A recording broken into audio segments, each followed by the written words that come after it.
that area? Well, the last couple minutes, some good news. We saw an army of volunteers walking down the street, coming down here to help clear some of that debris. But right now I'm joined by Zach. Zach owns a home here on the street. And Zach, take me through this terrifying experience. Where were you? What did you see and what did you hear? Well, I live 2 houses down right there. It's gone.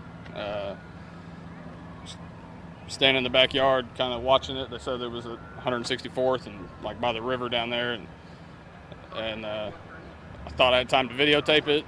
Pulled out the camera and started videotaping, and I started seeing shingles flying around. And it sounded like a train, so I just ducked in. I knew I didn't have time to leave and go to the shelter, so I just got in the center of the house, got in the closet, and hunkered down.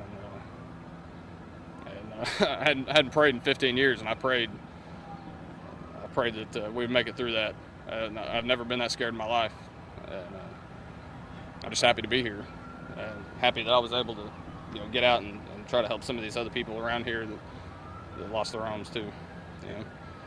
It sounds like, though, the storm moved pretty fast. I mean, you said you got out here, you're shooting video, and then just like that, it's in your own backyard. Yeah, I mean, I couldn't even see the actual tornado or anything. It looked like it was miles away. And by the time I got in the closet, closed the doors, the whole house just started rattling, and I could hear the windows busting, and I could hear our neighbors screaming.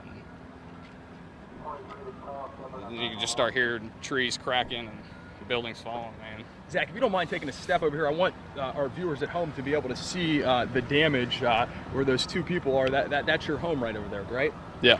And tell me about the damage. Obviously, we can see that the whole home has collapsed, but just talk about when you were just over there looking at all that debris, just talk about some of that damage. It's, a lot of irreplaceable stuff. I got my car sitting on top of my roof right now. I don't even know how that's possible. My Harley's gone. Materials like that are easily replaced, but you start looking, you see pictures, and I just found a light fixture I was looking for a year. I couldn't find it anywhere, and stupid.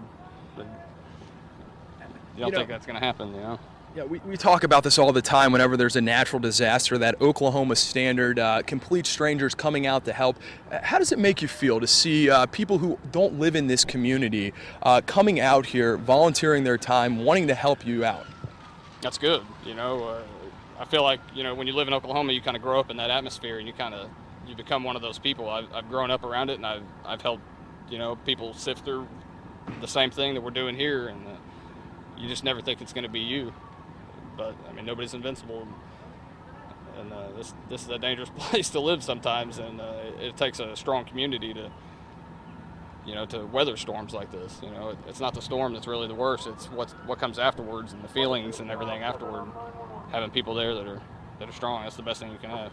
All right, Zach, it's a pleasure to meet you. I'm glad that you can stand here with me and have this conversation. I'm glad you're okay. I want you to get back over there. I know you got a lot of cleanup to do. Thank you very much. Again, guys, residents all along this street, most people have lost everything, but again, they're having a good attitude. They know they are lucky to be alive. That is the very latest out here. Back to you guys in the studio. Michael,